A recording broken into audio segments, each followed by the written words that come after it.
시편 37편 23절에서 40절인데요. 우리 너무 좀 길죠? 그래도 한번 좀 읽어봅시다. 시작. 선한 사람의 걸음은 주께서 정하시나니 주께서 그의 길을 기뻐하시느니라. 그가 넘어져도 완전히 쓰러지지 아니한 것은 주께서 그의 손으로 그를 붙드시니라. 내가 어려서부터 지금 늙기까지 의인이 버림받거나 그의 씨가 벌칙함을 아직 보지 못하였으며 그가 항상 자비로우며 부어주나니 그의 씨가 복을 받는도다. 악에서 떠나고 선을 행하라. 그리하면 영원 무궁토록 거하리라. 주께서 공의를 사랑하시고 그의 성도를 버리지 아니하시나니 그의 영원한 보호를 받으나 악인의 씨는 끊어지리로다. 의인의 땅은 유업으로 받을 것이며 거기서 영원히 거하리라. 의인의 입은 지혜를 말하고 그의 혀는 심판을 말하는도다. 그의 마음에는 그의 하나님의 법이 있으니 그의 걸음이 실족함이 없으리로다. 악인이 의인을 살피고 그를 죽이기를 구하나 주께서는 그의 악인의 손을 버려두지 아니하시며 그가 심판을 받을 때에 그를 정죄하지 아니하시리라. 주를 기다리고 그를 길을 지키라. 그리하면 너가 무릎 펴 땅을 유업으로 받게 하시리니 그때 악인은 끊어지리니 내가 그것을 보리라. 내가 큰 세력을 가진 악인을 보았더니 푸른 월계수같이 뻗어나갔으나 그가 사라져 버렸으니 보라 그가 없어졌도다. 정녕 내가 그를 보았으나 찾을 수 없었도다. 온전한 사람을 살펴보고 정직한 자를 볼지어다. 그의 사람의 마지막은 화평이니라. 그러나 범법자들은 함께 멸망하니 악인의 마지막은 끊어지리로다. 그러나 의인들의 구원은 주께 있으니 그는 고난의 때에 그들의 힘이시라. 주께서 그들을 도우시고 그들을 구하시리라. 그가 그 악인들로부터 구해내시며 그들을 구원하시니 이는 그들이 주를 신뢰하기 때문이라. 아멘. 자, 오늘은 23절부터 40절까지 이 37편에 있는 말씀을 한번 요약을 한번 해보도록 하겠습니다. 우리는 하나님 안에 있다는 것이 우리가 하나님 안에 있다는 것이 하나님의 어떤 성품, 그러니까 어떤 성품이 우리를 하나님 안에 있는 것에 대해서 안전하게 하시는가? 안전. 자, 한번 여러분 스스로에게 한번 질문을 해보십시오. 여러분은 하나님의 어떤 성품 때문에 나는 정말 하나님 안에 있다는 것이 안전하다라는 생각이 드십니까? 자, 1번 하나님은 사랑의 하나님이기 때문에 나는 안전하다 이렇게 생각하시나요? 아니면 하나님의 공의로운 성품 때문에 내가 안전하다고 생각하십니까? 대부분은 우리가 신앙이 어릴 때는 이런 생각을 하게 되거든요. 하나님은 사랑의 하나님이니까 안전해. 아마 하나님은 그 사랑이 나를 버리지 않을 거야. 이런 생각을 하죠. 근데요, 어느 순간 보면 우리가 하나님의 사랑 앞에 우리의 모든 것을 다 걸기에는 좀 마음에 내 잘못이 너무 많으니까 그 사랑에 다 의지할 수 있을까? 이런 생각이 들 때가 오거든요. 그러면 하나님 안에 있다는 것이 하나님 사랑의 속성 때문에 내가 안전하다. 이렇게 생각하는 것보다 하나님은 공의로우신 분이기 때문에 안전하다라는 생각이 여러분들이 그 생각 안에서 안전을 점검해 보셔야 되는 거예요. 무슨 말이냐면 하나님은 반드시 이런 이야기를 자꾸 하죠. 악인은 심판하시고 의인은 구원하신다. 이렇게 말씀을 하고 있습니다. 여러분, 악인은 심판하시고 의인은 구원하시는 것이 하나님의 성품 중에 사랑의 성품입니까? 공의의 성품입니까? 악인을 심판하시는 것은 공의의 성품이지 사랑의 성품은 아니죠. 그렇죠? 그러면 여러분들이 예수를 믿어서 의롭게 되었다라고 성경은 말씀하고 있어요. 그건 의롭게 되기까지는 하나님의 사랑이 우리를 의롭게 했지만 그 다음부터는 하나님께서 우리를 의롭게 하셨다는 것은 그렇게 하나님이 의롭다라고 선포했잖아요. 그 선포는 하나님의 사랑의 속성이 아니라 하나님의 공의의 속성으로 넘어가는 겁니다. 왜? 우리가 의롭게 되었기 때문에 구원을 하시는 거거든요. 그건 공의의 성품이지 사랑의 성품은 아닙니다. 쉽게 말해서 이런 겁니다. 의롭게 되기까지는 하나님의 사랑이에요. 그러나 의롭게 되었다라는 그 안전한 마음은 하나님의 사랑이 아니라 공의 때문에 그런 것입니다. 오늘 여기 37편의 이야기가 그런 이야기죠. 악인들은 멸할 것이다. 악인들은 아예 보이지도 않게 만들겠다. 그러나 의인들은 하나님께서 구원하시겠다. 이런 말씀이 계속 연결되고 있지 않습니까? 이건 분명히 공의의 성품을 이야기하는 것이지 사랑의 성품을 얘기하는 것이 아닙니다. 그러니 우리가 지금도 하나님은 사랑의 하나님이기 때문에 나는 구원을 받았어 라는 그거 로마서 8장에서 그렇게 말했죠. 하나님의 사랑에서 누가 나를 끊으리요 하고 하나님의 사랑으로 확인을 했습니다. 그런데 이 사랑이 우리를 뭘 만들었냐면 의롭게 만든 거죠. 그렇죠. 그러니까 의롭게 된 이후는 하나님의 사랑의 속성이 적용되는 게 아니라 하나님의 공의의 속성이 적용이 되면서 우리가 안전함을 느끼는 겁니다. 만약에 계속 사랑에 의존한다면 이 사랑도 여러분들이 죄를 지었을 때 이 죄도 하나님의 그 사랑으로 나를 용서해 줄 수 있을까? 사랑이 어디까지일까? 자꾸 이런 생각이 들 수 있다는 거예요. 이해가 가요? 이걸 정리를 잘 하셔야 돼요. 사랑으로만 올인해서는 안 된다는 거예요. 아시겠어요? 우리를 공의롭게 하는 데까지는 하나님의 사랑이 총동원됐지만 하나님이 그걸 믿는 순간 하나님은 의롭다라고 이렇게 칭해 주셨단 말이에요.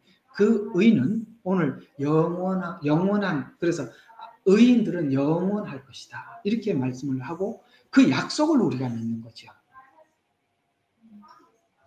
그래서 우리가 구원이라는 것은 하나님의 사랑의 모든 것을 의존하는 것이 아니라 하나님의 공의, 그 말씀의 공의에 우리 모든 것을 거는 것입니다. 그런 차원에서 우리가 시편에 있는 의와 악에 대한 하나님의 구분들을 보기 시작하면 이게 이 공의라는 것이 참 우리에게 안전한 거구나 라는 것을 이해하게 될 것입니다. 자, 그런 의미에서 오늘 23절부터 한번 보겠습니다. 자, 의인은 걸음을 정하시고 그의 길을 기뻐하는 자라 이렇게 말씀하셨다고 했어요. 자, 의인의 걸음을 정해놨대요. 왜 하나님은 의인의 길을 정해놓았을까? 우리는 정해놓은 길이 있답니다. 하나님의 백성들은. 여러분 그런 생각 해보신 적 있으세요? 하나님의 사람들은 하나님께서 구원하시고 어떤 그 길을 정해놨어요. 예를 들어서 아브라함을 부르실 때 하나님이 목적지를 말해주었죠. 내가 너로 하여금 모든 민족이 너로 인해서 복을 받게 하고, 그렇죠?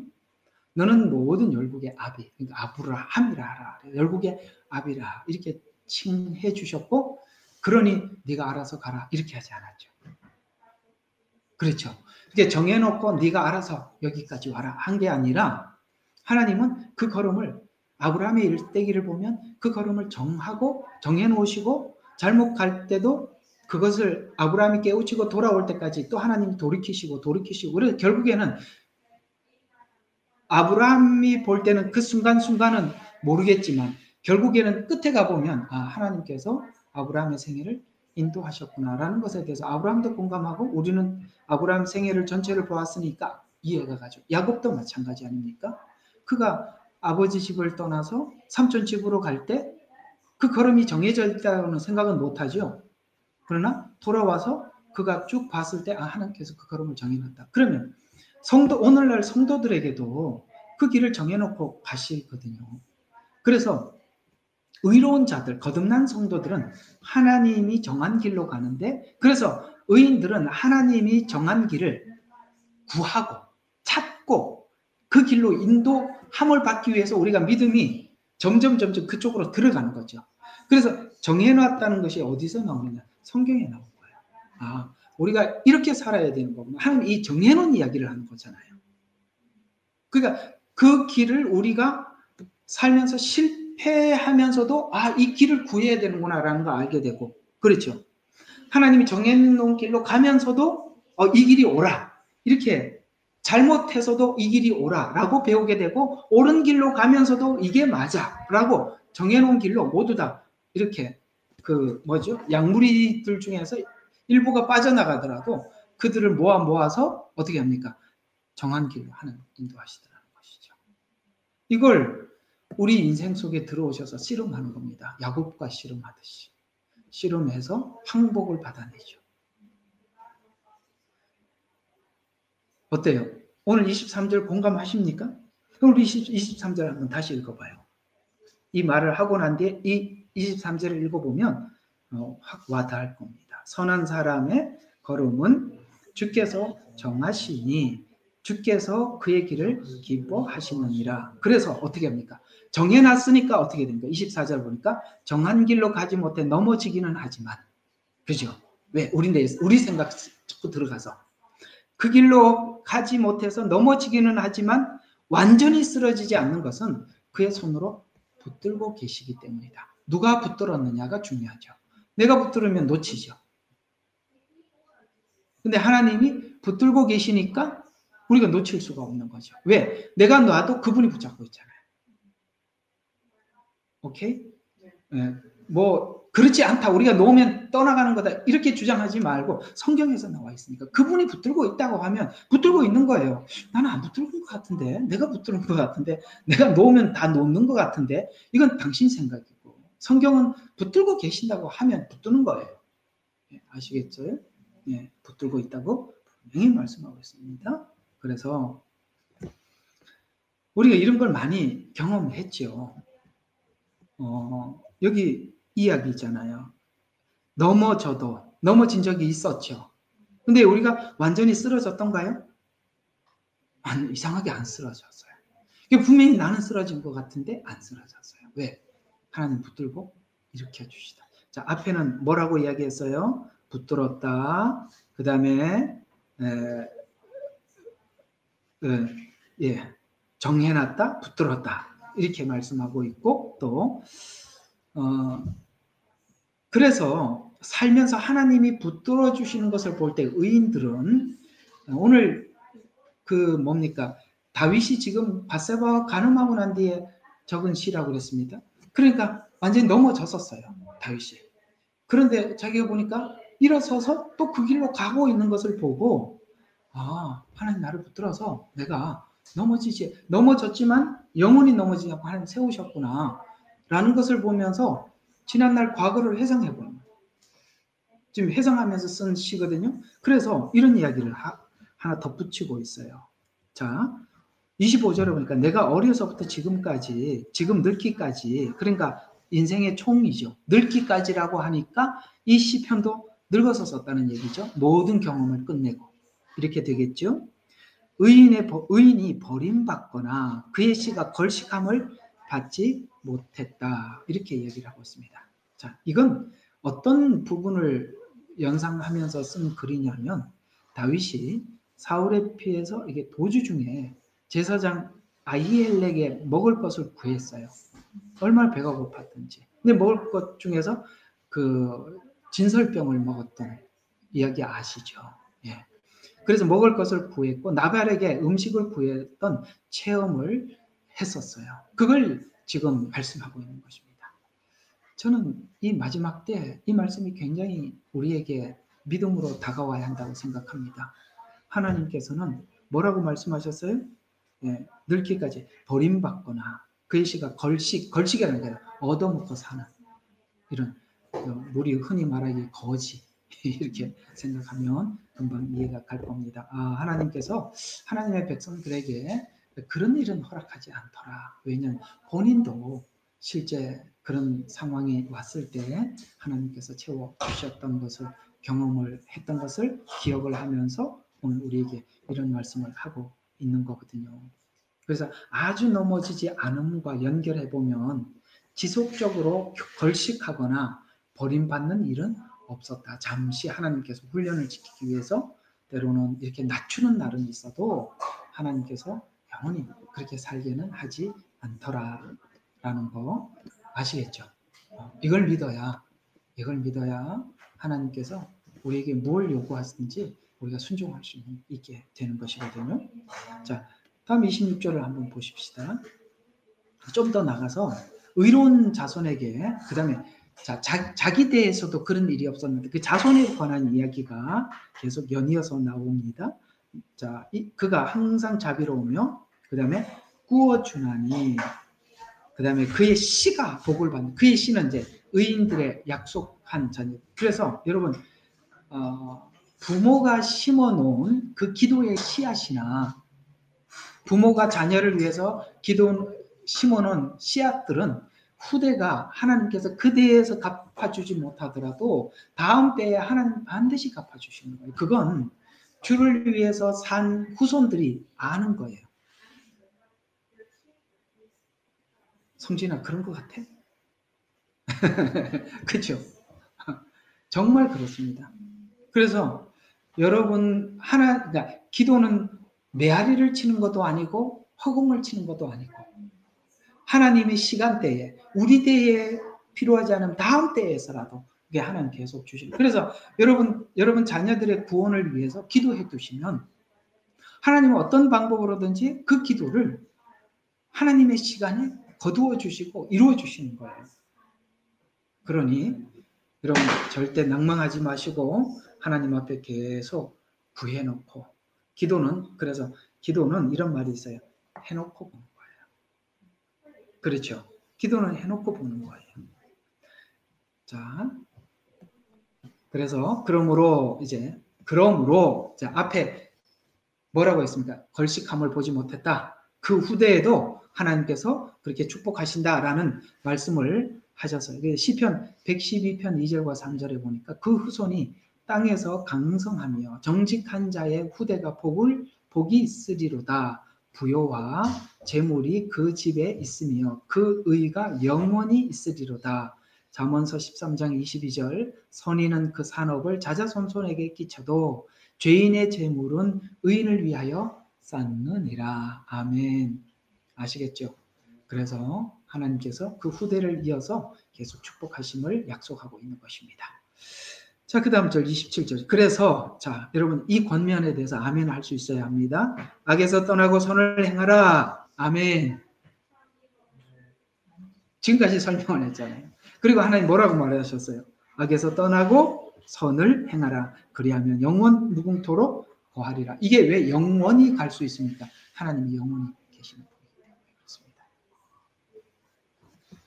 그래서 떠나라는 소극적인 행하라는 앞에 이야기라면 이제 적극적으로 그러니까 떠나라라고 적극적으로 권면을 하고 있어요. 그래서 그 다음 절 28절을 보니까 주께서는 공의를 사랑하시고 그의 성도를 버리지 아니하시나니 그들은 영원히 보호를 받으나 악인의 씨는 끊어지리라. 아까는 이 씨와 앞의 씨를 비교하고 있죠. 25절에 보니까 뭐라고 이야기합니까? 내가 어려서부터 늙기까지 의인이 버림받거나 그의 씨가 걸식이라고 표현하고 있고 28절에는 뭐라고 이야기합니까? 악인의 씨는 끊어지리라고 둘을 대조하고 있죠. 보호받는 선인과 그 다음에 끊어지는 악인.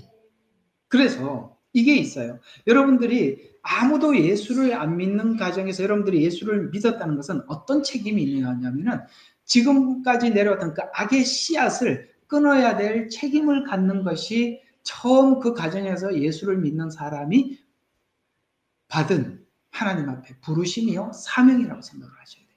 우리 대에서 끊어져야 되는 거예요. 우리가 예수님을 영접하고 예수 안에 들어와 보면 우리 가정에서 반기독교적 정서, 문화가 엄청나게 많이 자리 잡고 있다는 걸 알게 돼요. 아까도 우리 사모님하고 어디 저기 그 쇼핑센터 가서 이제 보니까 한국 사람이에요. 이렇게 나오면서 엄마가 아들을 보고 뭘 사달라고 막 쫄랐었나 봐. 이게 끝까지 뭐 말을 안 들어놓으니까 그렇게 하면 여기다 그냥 내버리고 갈 거야. 그래서 가려고 성진이가 옆에서 막 웃어. 내가 봐도 우리 그런 말들 이게 하나님 안에 들어와 보면 이게 얼마나 저주를 하는 말이에요. 여기다 내버리고 가다니요. 얘를 뭐 어떤 말을 안 들었는지 모르겠어요. 그러나 이런 우리 언어들이 우리도 모르는 사이에 부모로부터 그런 정서가 흘러내려와서 그렇죠? 우리 언어 속에 스며 있고 내가 행동하고 하는 말 속에 그런 것들이 엄청나게 많이 있는 거예요. 저도 사실 그런 불신 가정에서 늘 뭘 잘못하면은 참 차분하게 교육받는 이런 게 아니라 진짜 기가 막히는 그런 말들을 듣고 우리가 살아왔지 않습니까? 그걸 나도 모르게 습성 속에 이렇게 배어 있어서 그걸 끊어내는 데는 정말 많은 시간도 필요했고 하나님 은혜도 필요했고 그걸 돌이키려고 애를 써도 어느 순간 나도 모르게 부지불식간에 나오기도 하고 그런 것도 우리 많이 경험했을 거예요. 그렇죠. 그런데 오늘 우리 하나님께서 아까 이 둘을 비교를 하면서 뭐는 끊어져요? 보호받는 착한 사람들, 선인들. 여기 선인이라고 표현하는 것은 도덕적인 착함을 얘기하는데 우리가 알다시피 거듭난 주 안에 있는 이런 뜻입니다. 그 다음에 악인들은 끊어지리로다라는 것을 우리에게 말씀해 주고 있는 것처럼 지금까지 반기독교적 문화 속에 우리가 살아왔다 하더라도 이제는 주 안에 들어와서 이걸 끊고 그리스도 안에 있는 문화들을 자녀들에게 이어줄 수 있도록 아마도 그 몸에 배어 있는 그 모든 것을 끊어내는데 여러분들이 정말 전력 질주를 해야 하는 것입니다. 아시겠죠? 끊어야 돼요.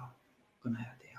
그래서 그런 것들이 우리에게는 굉장히 많이 있습니다. 어떤 가정에는 뭐 애들한테 말할 수 없는 폭력으로 또 어떤 가정은 그다음에 폭력적인 언어로 또 어떤 가정은 이게 또 이런 가정들이 있어요. 뭐 할아버지도 이혼을 하고 그 위에 할아버지도 이혼을 하고 이게 뭐 굉장히 사실은 그런 문화들은 사실 어떤 것들이 많이 자리 잡고 있냐면은 이 음란한 영들이 자리를 잡고 있는 거거든요.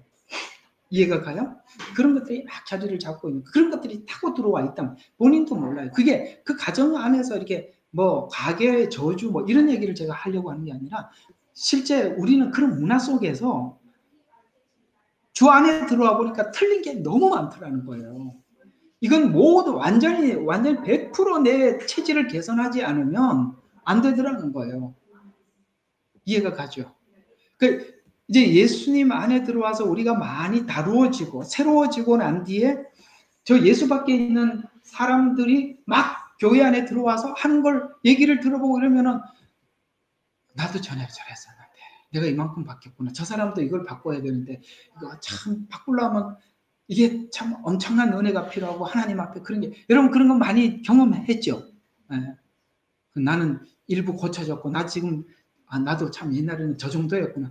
그러면서 이제 어떤 생각을 하냐면 와 처음에 다른 사람들이 나를 봤을 때 얼마나 기가 막혔겠나 이런 생각이 들잖아요. 이런 부분들을 우리는 정말 피나는 노력을 해야 하고 그것을 우리가 해결을 해야 되는 것입니다. 왜? 악인은 끊어지리로다. 여러분 후대에 그 하나님으로부터 끊어진 후손들을 줄 겁니까? 그럴 수는 없잖아요. 우리가 우리 대에서 모든 것을 끊어내기 위해서 여러분과 저는 굉장한 노력을 해야 한다는 거 공감하시기를 부탁을 드리겠습니다. 29절 한번 볼까요? 자, 의인의 땅을 유업으로 받을 것이며 거기서 영원히 거하리라. 자, 그 다음에 하나님이 약속한 것이 뭐냐면은 의인은 땅을 유업으로 받을 것이고 그 다음에 거기서 영원히 거한답니다. 그러면 땅을 받는데 영원히 거하는 땅을 받는다는 것은 이 땅의 땅은 아니죠. 이 땅의 땅을 영원히 받는 건 아니잖아요. 이건 하나의 두 가지 의미로 우리가 생각해 볼 수가 있는데요. 하나는 자신의 삶의 지경과 영역이 넓어진다. 온유한 자는 땅을 기업으로 받는다라는 말씀이 오늘 이 말씀을 가지고 이렇게 또 신약의 팔복에 하는 예수님께서 인용한 그런 이야기이기도 합니다만 여러분 우리가 땅을 기업으로 받는다는 말에는 두 가지 의미가 있어요. 여러분 온유한 사람은 옆에 사람들이 많이 모여들어요. 맞죠? 온유한 사람은 사람들이 많이 모여듭니다. 모세가 이스라엘 백성들을 40년 동안 이끌었을 때 그가 그 리더십이 하나님이 주신 리더십이기도 하지만 그는 정말 온유했습니다. 그 백성들을 사랑했고 그 백성들에게 정말 온유했던 우리 모세를 알고 있지 않습니까? 또 하나는 땅을 영원히 받는다라는 말은 천년 왕국에 차지할 고을을 의미하기도 하는 것입니다. 자, 맞죠? 그게 이 신약 성경에는 문화 비유로 연결이 됩니다. 여러분, 문화 비유하고 달란트 비유를 보면 비슷하죠? 비슷해요. 한번 두 개를 비교해 보면 별 차이가 없어요. 근데 이제 왜 그러면 화폐로는 문화라는 화폐는 그 당시에 이방인들이 통용했던 화폐. 그래서 무게로 금이나 은을 달아서 그 무게로 환산하는 그러니까 이방인들에게. 근데 이 달란트는 유대인들이 사용하는 그런 어떤 화폐. 예를 들어서 여기는 달러라고 이야기하고 한국은 원화라고 이야기하고 일본은 엔화라고 이야기하듯이 그렇게 좀 다른 것입니다. 그래서 누가복음 19장 1절과 10절에 보면은 자, 이 문화 비유를 조금 여러분들에게 이해를 좀 할 필요가 있어요. 문화 비유를 보면 앞에 이 누가복음 19장 1절부터 10절까지는 삭개오 이야기가 나와요. 그러면서 지금 삭개오를 두고 뭐라고 이야기하냐면 저가 아브라함의 후손이다. 예수님이 그렇게 말씀하고 있거든요. 저가 아브라함의 후손이다. 그래서 그 아브라함 후손에게 하나님께서 주실 약속들이 뭐냐면은 영원한 천국에 들어가기 전에 있는 것이 천년 왕국의 이야기잖아요. 그러니까 지금 이렇게 이야기가 누가복음 10장은 이렇게 이야기되는 거예요. 천년 왕국에서 고을을 다스리는 자가 누구냐? 저 사람 삭개오 같은 사람이라는 거예요. 그래서 이게 문화 비유가 연결이 되는 거예요. 삭개오 이야기와 문화 비유가 따로 떨어져 있는 것이 아니라 저가 아브라함의 후손인데 예수 그리스도 안에서 거듭난 아브라함의 후손은 앞으로 이런 축복을 받게 되는데 천년 왕국에 가서 문화 비유로 바로 연결을 해서 15절에 보면은 누가복음 여기 12절을 보니까 그 왕국을 이어받아서 자 우리 성경을 봅시다. 누가복음 19장 이게 좀 내용이 기니까 성경을 펴야 돼요. 누가복음 19장 12절 한번 봅시다. 자, 그러므로 주께서 말씀하시기를 어떤 귀인이 자, 여러분 왕국을 이어받아 혹시 개역개정에는 뭐라고 나와 있어요? 개역개정 누가 여기 가지고 계신 분 있나요? 19장 12절 다른 성경책에는 뭐라고 나와 있어요? 다 킹제임스 보고 계시는구나. 네. 여기 누가 한번 개역개정 가지고 계신 분 한번 화면 스피커 켜서 한번 좀 말씀 좀 해보시죠. 네, 말씀이세요? 19장 12절? 예, 12절입니다. 이르시되 어떤 귀인이 왕위를 받아가지고 오려고 먼 나라로 갈 때 12절인데요. 네, 맞아요. 어떤 귀인이 뭐라고요? 왕위를 받아가지고 왕위를 받아서 이렇게 얘기하는구나. 왕위. 그러니까 모르죠. 그러니까 왕위를 받아서 온다는 거 예수님이 오신다는 얘기인데 여기는 이제 왕국을 받아서 이렇게 나오거든요. 왜냐하면 천년 왕국의 주인이 누구예요? 예수님이잖아요. 그렇잖아요. 왕위를 받아서 왕국. 그래서 이게 킹제임스 성경에는 정말 중요한 부분들은 천국을 설명할 때는 천국이라고 분명히 표현하고 있고요. 그 다음에 왕국을 표현할 때는 정확하게 천년 왕국이라고 이렇게 기록을 했는데 이게 번역하는 과정 속에서 이게 왕국 이야기들이 천국이라는 이야기로 다 이렇게 바꿈이 되는 바람에 이게 지금 천년 왕국의 복음이 사라져버린 거예요. 여기서 말하는 이 왕국은 여러분 천국과 만약에 이게 천국이 되면은 뭐가 문제가 되느냐면 여기 그 문화 비유를 보면 자 이렇게 나오잖아요. 15절 각 자가 장사해서 얼마를 벌었는지 줄여서 좀 말씀드리는 거. 16절 보니까 한 문화를 가진 사람이 10문화를 남겼대요. 근데 달란트 비유에는 어떻게 나와 있어요? 5달란트가 5달란트 남기고 2달란트가 2달란트 남기고 이렇게 나와 있죠. 그런데 여기는 한 문화로 10문화를 남겼대요. 다르죠? 예.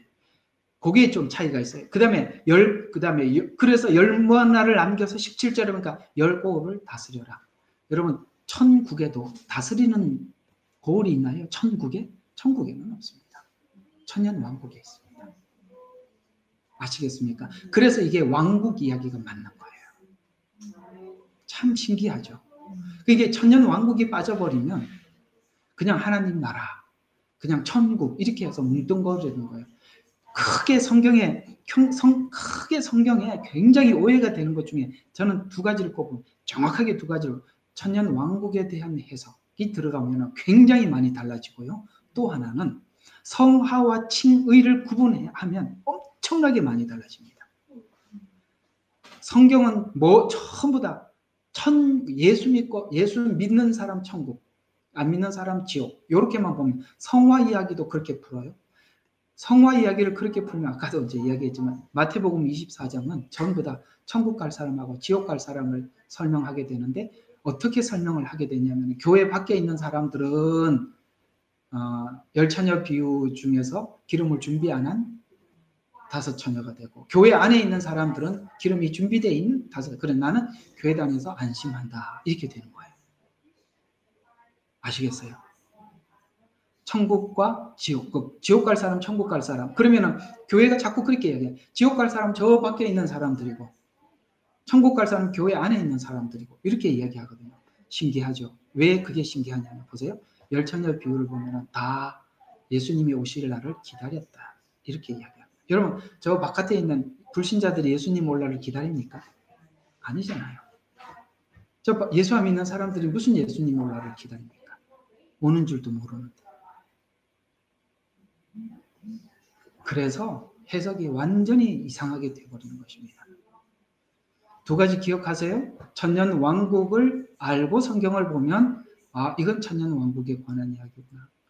이거는 천년 왕국이 아니구나. 이걸 두 가지를 구분하고 나면 많이 달라지게 되고요. 또 하나는 뭐라고요? 모든 성경은 구원에 관한 이야기가 아니라 어떤 부분은 성화를 이야기하는 게 훨씬 더 많이 있어요. 성화와 구원을 칭의와 성화를 구분해서 들어야 되는 거예요. 여기도 천년 왕국이 빠져버리면 천국에서도 다스리는 자와 다스림을 받는 자, 여러분 천국은 공평한 곳인데 다스리는 자와 다스림을 받는 자가 있다고요? 아닙니다. 그건 천년 왕국에서 있는 일들이에요. 그래서 10고을을 다스리.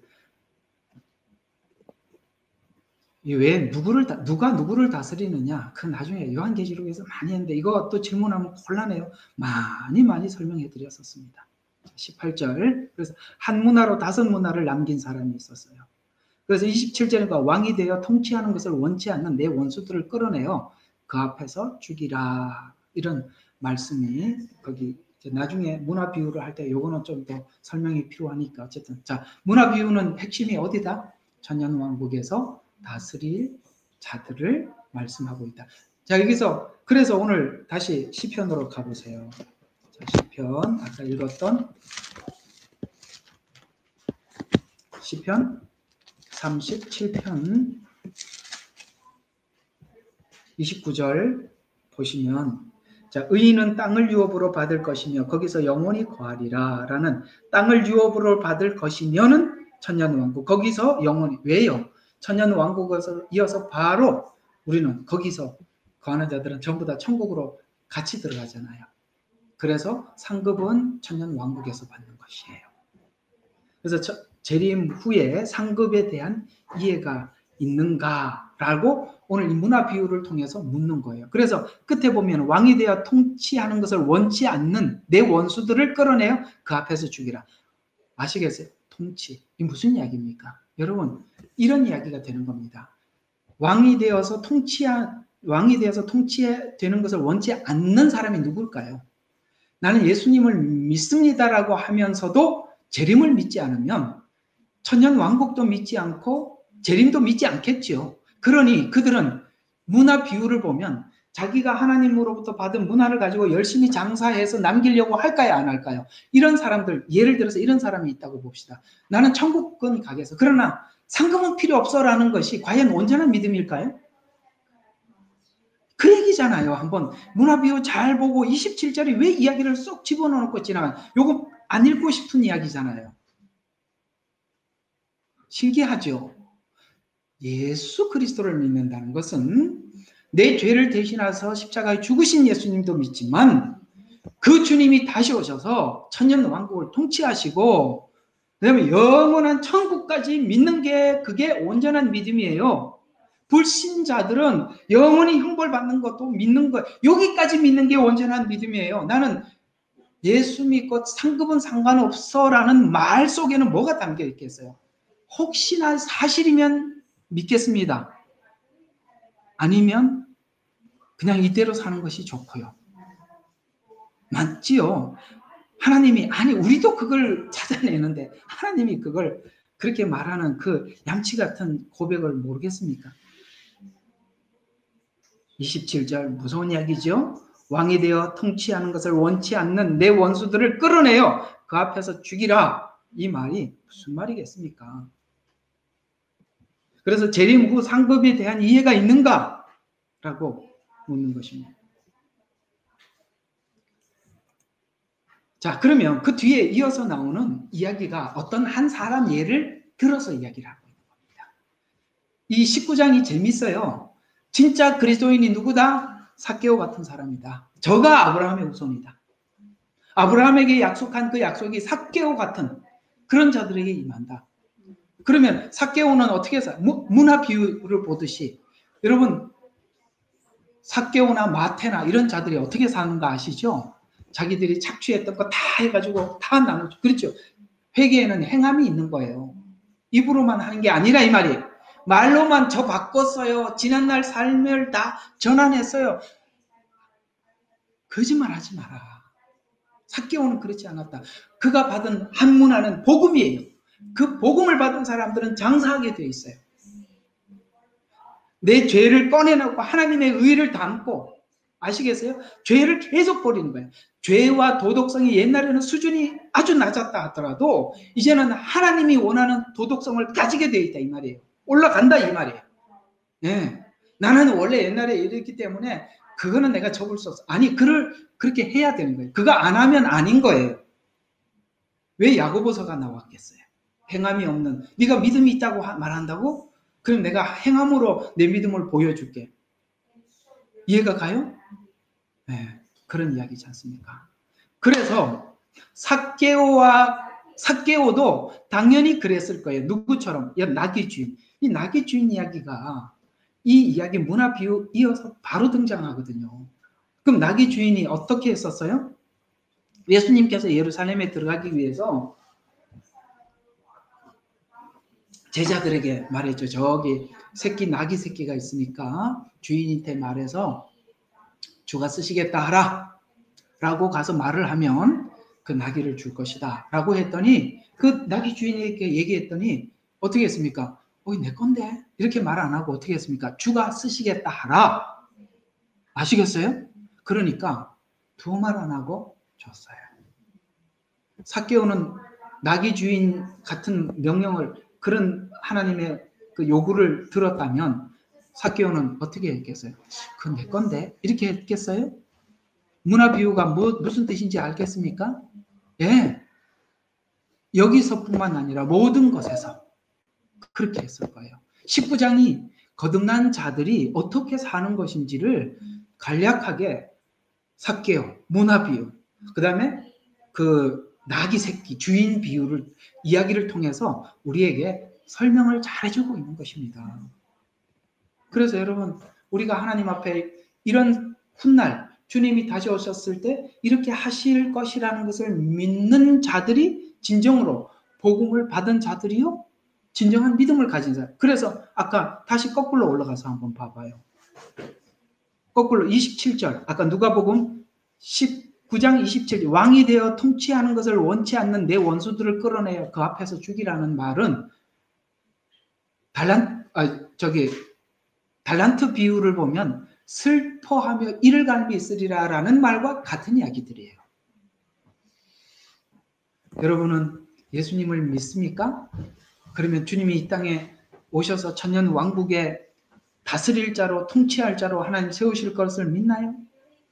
그러면 우리가 어떻게 살아야 되는지 하나님께서 주님이 믿는 사람들의 길을 정해놨다고 말씀하고 있어요. 그리고 그 길로 들어온다고 하고 있고 하나님은 그 길로 안내하고 계세요.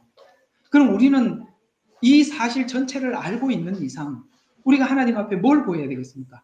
하나님 안에 들어오기를, 그 다음에 하나님께서 내 삶을 인도하시기를, 내가 하나님 앞에 모든 걸 맡기기를, 그 다음에 내가 원하는 것과 하나님이 원하는 것 사이에서 내 원하는 걸 내려놓고 하나님이 원하는 것으로 내 모든 체질을 바꾸기 위해서 몸부림치는 이런 일들이 없을 수 없는 거 아닌가요?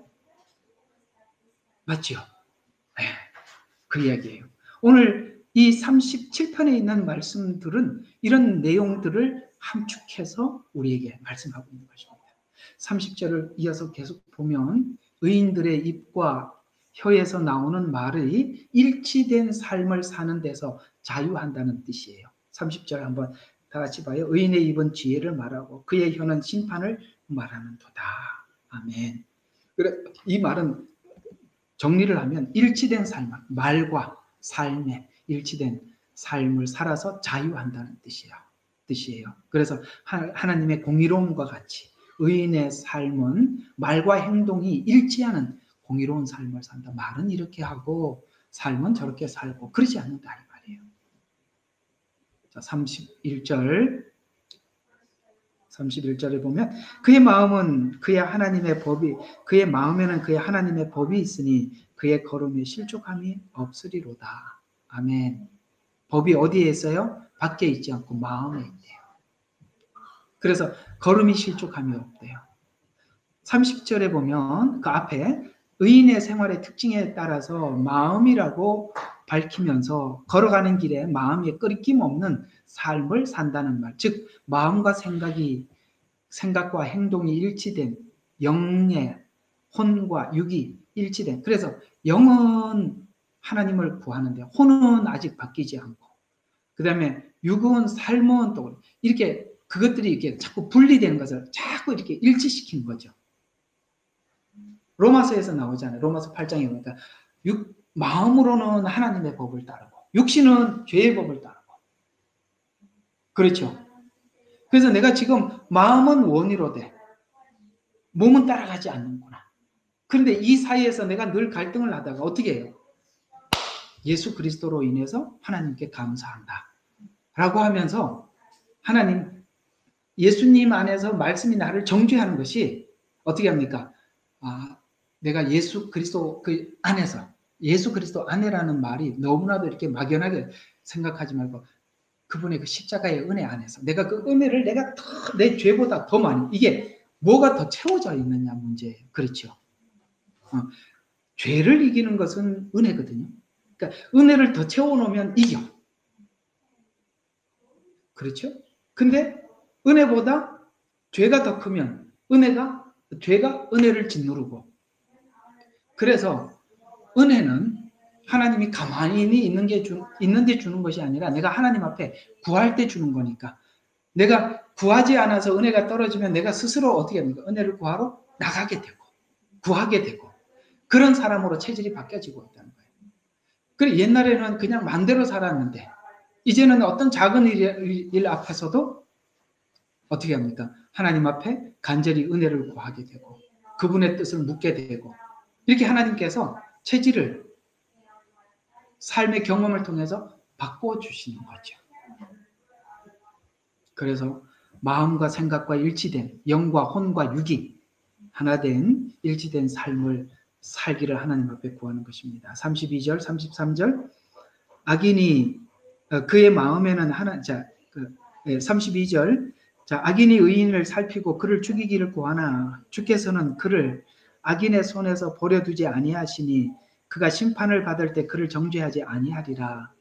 의인이 악인의 괴계로부터 보호받는 이유는 하나님 말씀을 따라 살기 때문이고, 그럴 때 하나님은 의인을 보호하시고 심판받을 때 정죄하지 않기 때문이다. 여러분 있잖아요.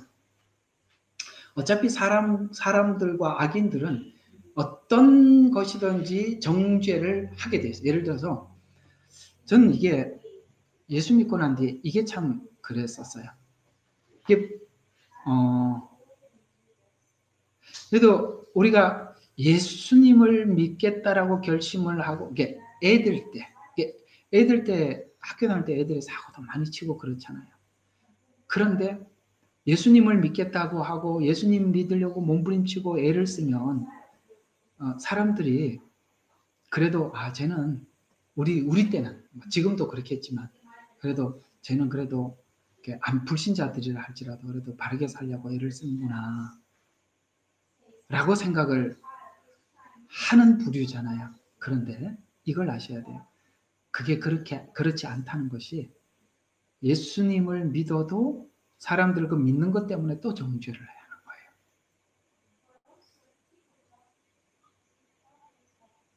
거예요. 이 말 이해가 가십니까? 네. 그게 전부가 아니죠. 그걸 가지고 또 어떻게 하든지, 악인들은 무엇을 하더라도 아무리 선하고 바르게 하더라도 거기서 또 정죄거리를 찾아서 정죄를 하게 돼 있다 이 말이에요. 그러나 우리가 주님 앞에서 진정성을 가지고 주님 앞에서 바르게 살면 누가 정죄하는 정죄에 내가 함몰되지 않는다 이 말이에요. 이해가 가죠? 네. 하나님 앞에서 떳떳하면 이라는 것이, 이게 잘못 사용되면 오만해지는 거예요. 거기서 많은 선별은 필요해요. 나는 하나님 앞에서 떳떳해 하면서 사람들한테 굉장히 불편한 사람들이 있다 이 말이에요. 그 말이 아니라는 거예요. 오만한 그런 이야기가 아니라 이 말이에요. 진짜 수준 있는 사람들은 정말 삶이 달라요. 아시겠어요? 나 하나님 앞에 꺼리낌 없어. 이게 전부가 아니라 이 말이에요. 그 꺼리낌 없음이 연약한 사람들도 세워줄 줄 아는 꺼리낌 없음이 되는 거예요. 그러려면 훨씬 더 많이 참아야 하고 할 말을 안 해야 되는 겁니다. 그래서 우리 정말 이걸 한번 생각해 봐요. 잠언서에 보면 경우에 합당한 말은, 항상 그걸 알아야 돼요. 경우에 합당한 말을 찾아서 할 수 있어야 돼요. 말이 많은 게 잘못했을 때마다 탁탁 지적하는 게 잘하는 게 아니라 그 말을 함축해서 그 상대방의 믿음도 고려해서 짧고 분명하게 명확한 말을 줄여서 정말 경우에 합당한 말을 만들어내는, 이게 우리 생활 속에 여러분 크게 도전을 받고 실제 그런 말들을 자꾸 만들어내려고 애를 써야 돼요.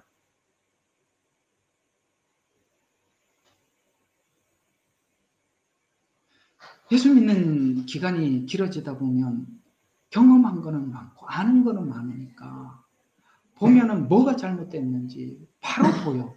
그래서 바로 지적을 해. 그러면 상대방에게 아무 도움이 안 되는 거예요. It's not benefit to people, other people. 아무 상대방에게 도움이 안 되잖아요. 그러니 우리가 그런 모든 정황들을 짧게 함축해서 상대방에게 정확한 짧고 분명한 이야기를 던질 줄 아는. 아멘. 정말 그걸 하셔야 돼. 그걸 하셔야 돼. 그래서 성경의 경우에 합당한 말은 아로새긴 금쟁반에, 여러분 금쟁반 얼마나 가짜요. 거기다 은사과를 올려놨대. 최고의 가치가 있다 이 말이에요. 말을 줄여야 되는 거예요. 딱 압축해서 경우에 합당한 말, 딱 맞는 말, 짧은 잠언과 같이 상대방의 신앙과 수준에 맞춰서 짧게 던져줄 때 그것이 가장 가치가 있어요.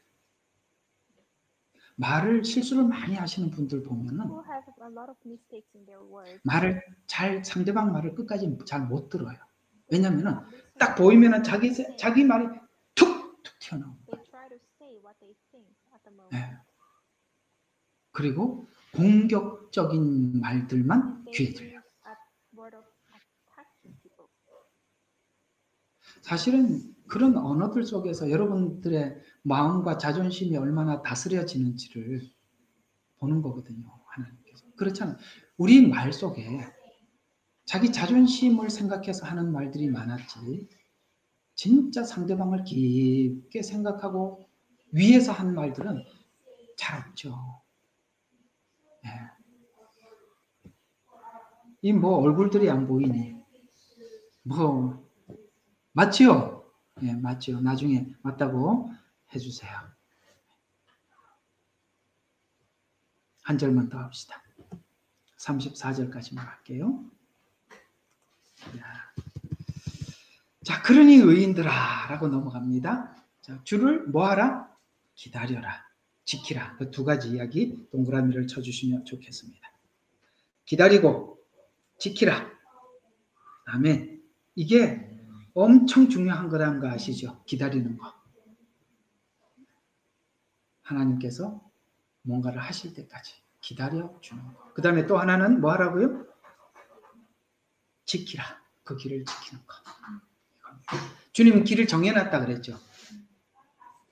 그럼 우리가 그 길로 가지요. 그런데 하나님이 거기서 뭐 하라고요? 기다리래요. 이런 게 있잖아요. 우리가 하나님이 정한 길로 잘 가고 있는데 하나님이 거기서 계속 웨이팅 하래. 답답해 죽겠죠.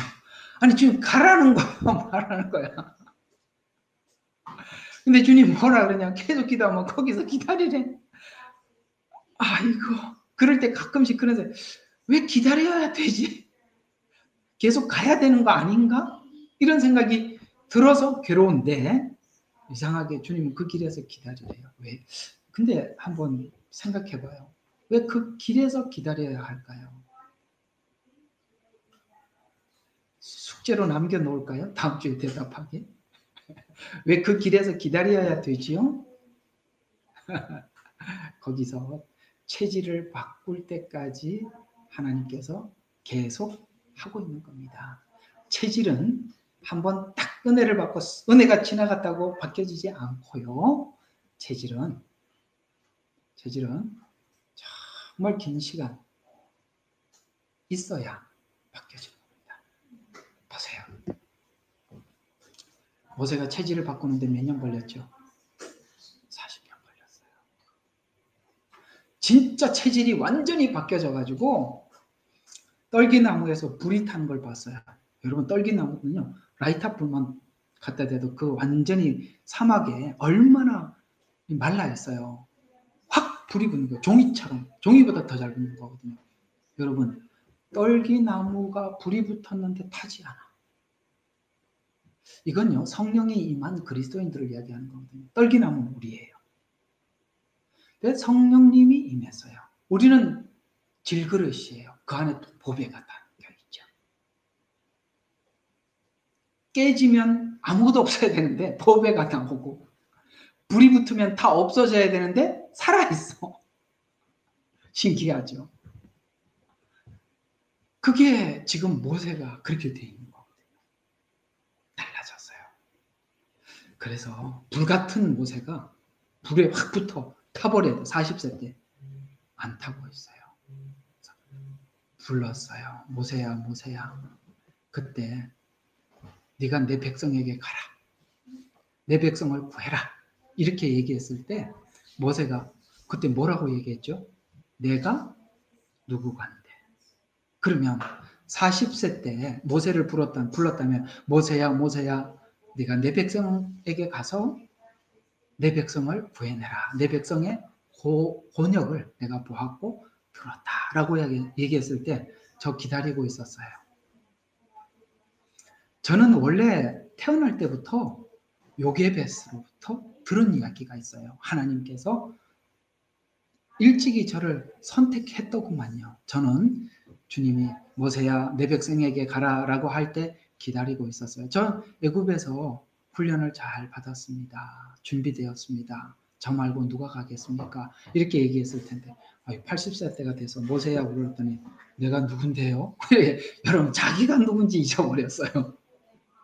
여러분 하나님의 사람들은 자기가 누구인지를 하나님 안에서 다시 재발견해야 돼요. 예수 밖에서는 내가 누구간데 할 때 나 이렇게 꿈 많은 나야.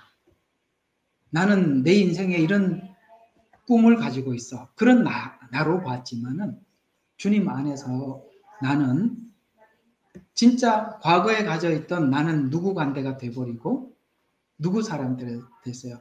하나님의 종이 되어서 여러분 자기는 없어지고 뭘 가지고 사냐? 하나님의 지팡이를 가졌더라. 그러면 40세 때 모세는 자기가 자기를 가지고 있었어요. 그런데 80세 때 모세는 자기는 잊어버리고 하나님의 지팡이만 의지하고 사는 거예요. 달라졌죠. 그러기 위해서 몇 년을 하나님께서 40년 때 묻은 걸 40년을 지웠어. 여러분들이 죄가 들어왔던 시간이 얼마나 길었어요. 체질이 되어 있고 언어의 체질, 문화적인 체질, 어떤 우리 몸속에 들어와 있는 수많은 체질들 이런 것들이 체질화되어 있었던 시간이 얼마나 길었어요. 그게 여러분 예수님 안에 들어와서 이례적으로 은혜 받았다고 해결이 됩니까? 아니지요. 불쑥불쑥 나오죠. 오늘 여기서 그래 거기서 그 길에서 뭐 하라고? 기다리라고요. 기다리라니까. 왜 그 자꾸 튀어나오려고 그럽니까? 그런 게 툭툭 튀어나오려고 하고 옛날에 내 존재에 대해서 그래서 하나님께서 모세처럼 훈련시킨 게 최고 좋은 거예요. 누구인테 인정받을 사람이 하나도 없어요. 양떼들한테 인정받아야 무슨 소용이 있겠어요. 양떼들 보고 야 내가 누군지 알아. 나 40년 동안 왕궁에서 훈련받은 나 모세야. 나 우리 옛날 간증해 줄까. 양떼들이 매래가 뭔 소리야. 그래. 아무 누가 모세 이야기를 그래서 모세가 얘기할 데가 없어요. 그래서 하나님께서 여러분 있잖아요. 인정받고 싶은 욕구가 생기고 사람들인데 하고 싶은 말 참으셔야 돼요. 그래야 체질이 바뀐다고요. 힘들 때마다 사람들인데 풀어놓기 시작하면 이상하게 옛날 게 다시 들어와. 맞다 안 맞다? 맞잖아요. 왜 기다리라는 말을 했는지 아시겠습니까? 저 다 기다렸어야 하고 자꾸 튀어나오는데 더 기다리라니까요. 오늘은 여기까지입니다. 자, 오늘 이야기들 한번 정리 한번 해볼게요. 이런저런 이야기들을 많이 했습니다만 하나님 오늘 앞에서는 소극적인 권면을 했어요. 근데 지금은 적극적으로 권면하고 있어요. 악인의 씨는 끊어진다. 의인의 씨는 영원하다. 아시겠어요? 그 둘을 이야기하고 걱정하지 마라. 하나님이 너를 붙잡고 있어서 그 길을 정해놓고 그 길에서 너를 인도하고 계시는데 인도하시는데 뭐 하라고 지금 기다리라 라고 하고 있다. 그러면 쭉 기다려라. 왜 그 시간이 필요하다고? 체질이 바뀌어야 되니까. 우리가요 뭘 할 때는 몰라요. 주를 위해서 열심히 일을 하면 마취가 되는 거예요. 이상하죠? 주를 위해서 열심히 일을 하면 마취가 돼요. 어떤 부분이 마취가 되느냐면 자기 성화의 체질이 마취가 돼요. 이 일을 하는 것이 내가 성화됐다고 착각을 하는 거예요. 그래서 자꾸 뭔가를 하는 것으로 내 체질을 개선을 놓치는 거예요. 그래서 하나님이 일을 먼저 안 시키고 체질을 바꿔놓고 일을 시켜야 되기 때문에 기다림이 필요한 거예요. 근데 우리는 자꾸 뭘 일을 해서 하나님께 영광을 돌리려고 그러는데 아니요, 기다리라니까. 말하고 싶은 거 참고. 아시겠어요? 그냥 쭉 기다려. 체질이 바뀔 때까지. 맞잖아요. 뭔가 하나 주를 위해서 막 하고 인정을 받고 칭찬을 받고 나면 뭔가가 해결에 넘어간 걸로 착각을 하게 되잖아요. 안 넘어갔는데 그게 사단의 속임수인 거예요. 기다리라. 자, 따라해봐요. 기다리자. 너무 중요한 이야기예요. 기다려야 돼요. 다음 수별에서 계속 기다려야 돼요. 엄청 왜 기다려? 많이 울었죠. 기다려야 돼요. 체질이 바뀌어져. 많이 바뀌었죠. 체질이. 와서 열심히 뭘 했더라면 이렇게까지는 안 바뀌었어요. 안 해서 기다려서 바뀌어요. 아멘. 용기 내시고 참읍시다.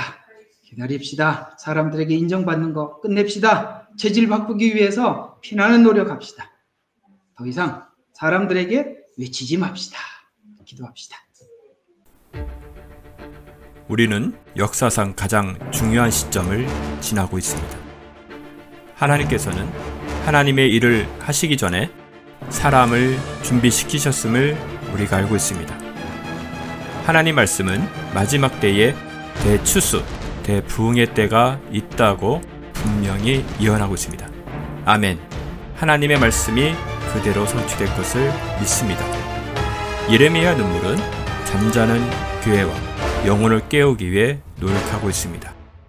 이 가슴 뛰는 일에 함께 하길 원하시는 분은 카카오 채널로 연락 주시기 바랍니다. 당신은 위대한 하나님의 사람입니다.